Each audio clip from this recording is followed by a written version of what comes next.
Thank you, Mr. President, members of the Court.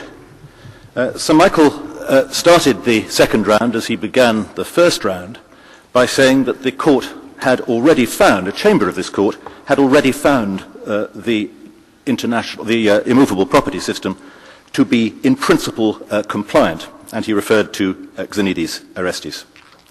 But the Court, in the passage he was referring to, was saying only that the new law seemed in principle to take care of the specific and few defects that had been identified in a previous judgment. It was not purporting to prejudge the issue of adequacy and effectiveness. This Court is about practical reality, not only about principle. And it's noticeable that in everything Turkey has said, both in writing and orally, when it comes to practical reality, it is unwilling to engage with the evidence. It seeks to take refuge in what is nothing more than an obiter dictum in a case, Xenidis Orestes, not referred to the Grand Chamber. One asks oneself if this issue had been prejudged, if the adequacy and effectiveness of the law had been prejudged even in principle, it's a little difficult to see why we find ourselves before the Grand Chamber today.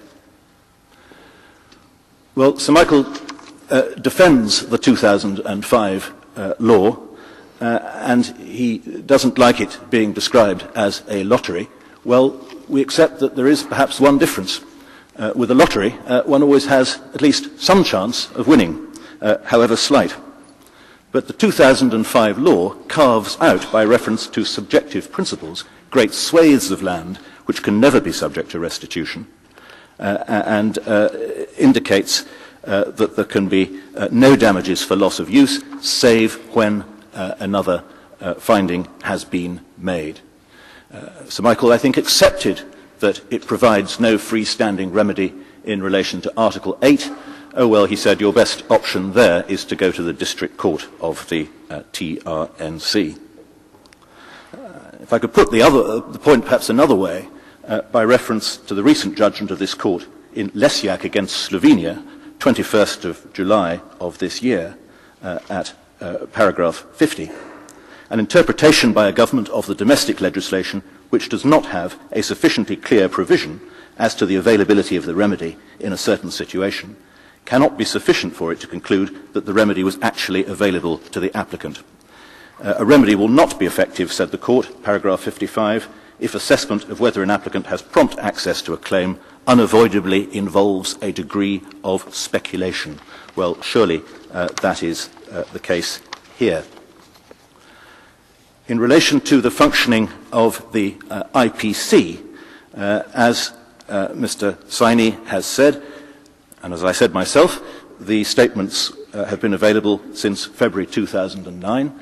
Of course, Turkey did come back on the functioning of the IPC in its memorial. It came back in October with a long recital of the rules of procedure of the IPC, as if focusing on the rules rather than what was actually happening there was any sort of substitute.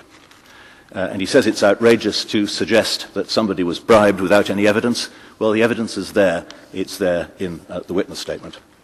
A better illustration of the difference between a practical and effective remedy, which is what we contend for, and a theoretical and illusory remedy, which is what Turkey defends, it would be hard to imagine. He said the friendly settlements are voluntary, but you've seen the evidence of the pressure and the threats that applicants to the IPC were under when they accepted those friendly settlements. Sir Michael's overall submission is that there's nothing to worry about here. The relatively minor defects identified in previous cases have been corrected, and there's every reason to say that this is an adequate and effective remedy. But in our submission, we're a very long way from that position. For this remedy to be adequate and effective in the sense required by the Court's pilot judgment procedure, Article 159 and the mosaic of laws based on it would have to be repealed. And incidentally, I noted Sir Michael did not come back on what we said about the judgment of the Constitutional Court, which confirms confirms what Article 159 states clearly on its face, that the property was transferred to the TRNC, and the most it permits is the possibility of retransfer in some cases. The registry, the land registry in the TRNC, if the systemic defect had really been corrected, well, the land registry in the TRNC should not show the TRNC or its assigns as the owner of this land. It should show the true owners of the land, as they've always been identified by this court, the Greek Cypriots, who had to leave the land in 1974. And it may be appropriate here just to remind you of the equivalent situation in the south of the island, where, according to the custodianship laws of the Republic of Cyprus, Turkish Cypriots continue to be recognised as the lawful owners of their properties in the south. Of course, some of those properties are occupied, but they're occupied only under licence and on a temporary basis. And furthermore, the state is obliged to keep the property in good repair and to act as public trustee in the interests of the Turkish Cypriot owner. Of course, no system is perfect, but those are important points of distinction that have not been thrown into doubt in any case of which we are aware, and those things are done at the cost of the taxpayer of the Republic of Cyprus.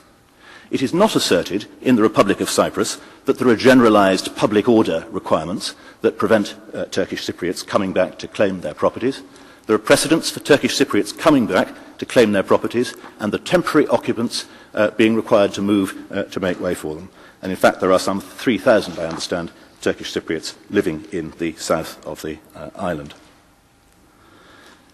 And it's not just that. If this remedy was to be adequate, acknowledgement would have to be made of the fact that the primary remedy is restitution, save when it can be said on legitimate, reasoned and challengeable grounds to be materially impossible.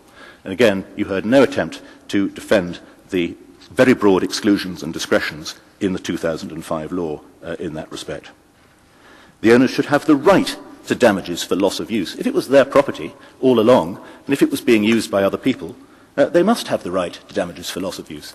That's the line this court has taken in a number of cases. It's calculated damages for loss of use in a simple but principled way, and instead of that, one finds oneself at the mercy of the discretion of an unaccountable commission, which chooses to do it, it would seem, only in a very small minority of cases and only in a very small amount.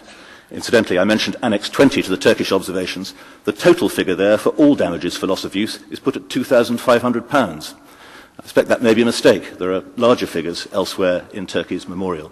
But that does indicate how casually this is approached and how unprincipled the basis of assessment is. And then when people are granted restitution, if this really was to be an adequate and effective remedy, they should be allowed to go back and enjoy their properties, not limited to a 3-month visa, as they are at present. And the IPC itself, the IPC, the Commission, if we are right on legality, it's a commission that should be established under the law of the Republic of Turkey, but it should comply with the standards that are set out in the case law of this court, and which are so manifestly lacking in this case. If you are rigorous in your approach to this case, you will signal to all 47 states that they must put in place truly effective systems of national redress, systems which address the underlying problem. To expect or to accept anything less would be to depart from the idea that the pilot judgment procedure requires measures to be such as to remedy the systemic defect underlying the court's finding of a violation. Very plainly, these remedies do no such thing, and to take that course would throw the whole utility of the pilot judgment procedure into doubt. Turkey is not remedying the systemic defect. It's paying out a bit of money in the hope that that will make 1,400 cases go away. And it's doing so under cover of a law and a constitution that actually entrench the systemic defect rather than addressing it.